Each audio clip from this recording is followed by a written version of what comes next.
Hi guys, just thought I'd do another video on some of the things I'm looking forward to in Legion.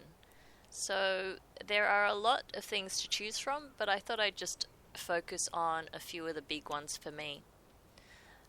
A while ago I did a video on the wardrobe that's coming out, and I think that's going to be a big one for many people just because so many of us are hoarders, and I for one will be able to free up pretty much all of my void, bank and bag storage just from that. So the good news is if you have access to a Grand Expedition Yak, you'll be able to do this all from the comfort of your own mount. So just to summon him out, click the transmog guy, and as you can see I've already turned off my shoulders.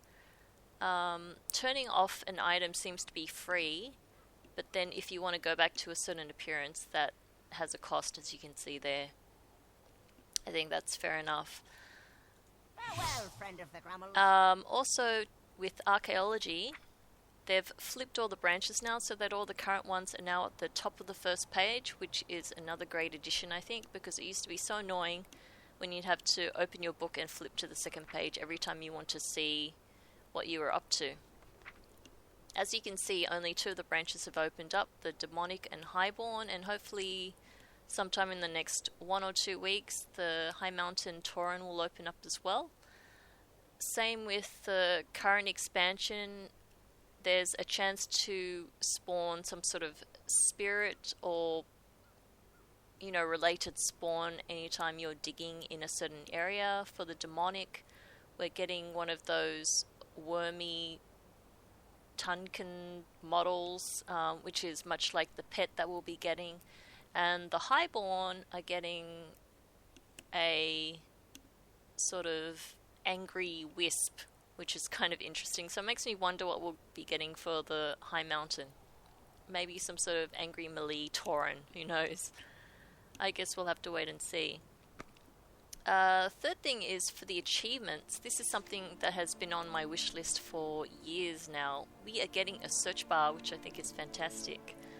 There have been times where I've just wanted to look up a certain achievement and you might not know which category it falls under, so this will make things a hell of a lot quicker and easier.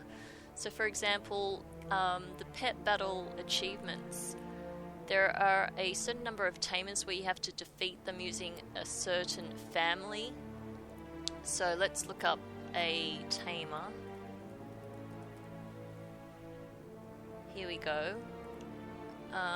So for Breda, you'll have to defeat her, for example, using just mechanical pets. So this is going to be really handy when I see which achievements I still need to do.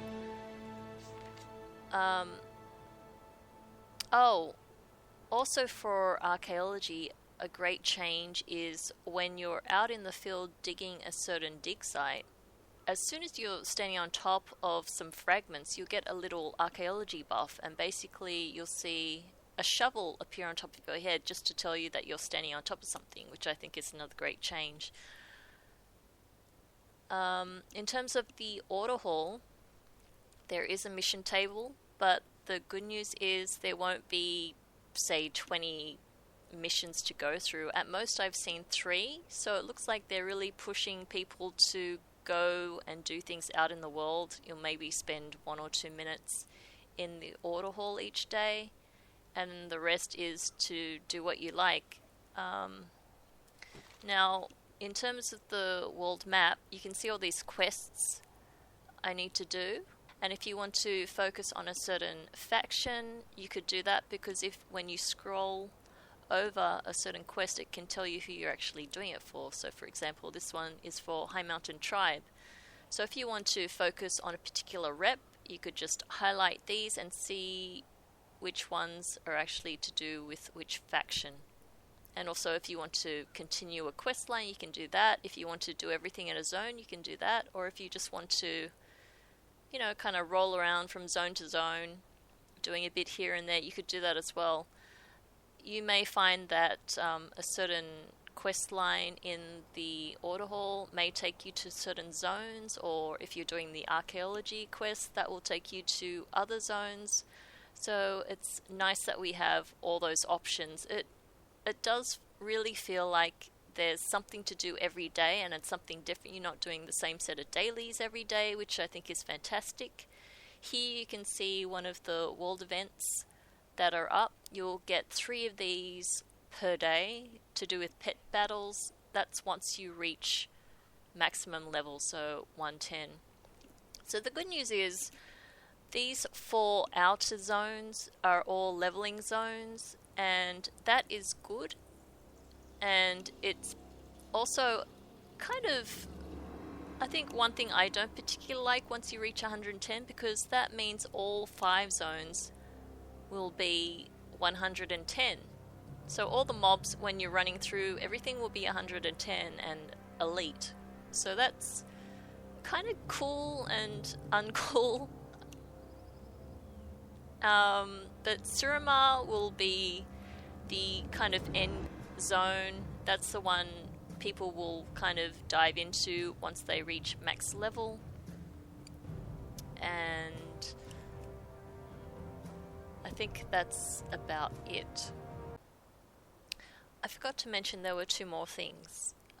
A while ago I received this item, and it basically, if you're out doing a quest or something and you're not sure where the nearest flight path is, or it's hard to get to because you're at the bottom of a ravine or something, you can hit this button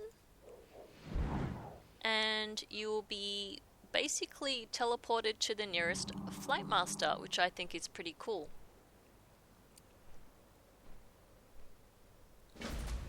The Drugbar are assaulting Thunder Totem, and too many of my forces have been drawn off to engage with the Legion. Can you assist us, champion? This is another thing. As you approach a world event, you will get these little chat prompts which tell you a little bit more about the story and what you're doing there. I think that's a nice little addition as well. And sometimes when you're progressing along a quest chain, you'll get a little bit more from the same NPC, which I think is a really cool addition. Okay, now here I am back in Dalaran. This is actually the new archaeology shop located between the engineering and the forge. Once you reach 110, you can come visit this NPC who should have a quest for you. For me, it was to visit Bran Bronzebeard out in Azuna, and that was to help him find his Titan relic. I've also received a quest to help the reliquary out in Cymre. So far I've only had the 2 quests. There should be more, I suspect. And I think by the time the 3rd branch of archaeology opens up, which is for High Mountain, then there will most likely be another quest for that. Stay tuned for an archaeology guide that will be hopefully coming out in the next couple of weeks or so. And as always, thank you for watching. Please like if you enjoyed the video, subscribe if you'd like to see more videos, and I have recently opened fan funding on YouTube, so if you'd like to support me that way, that would be very much appreciated.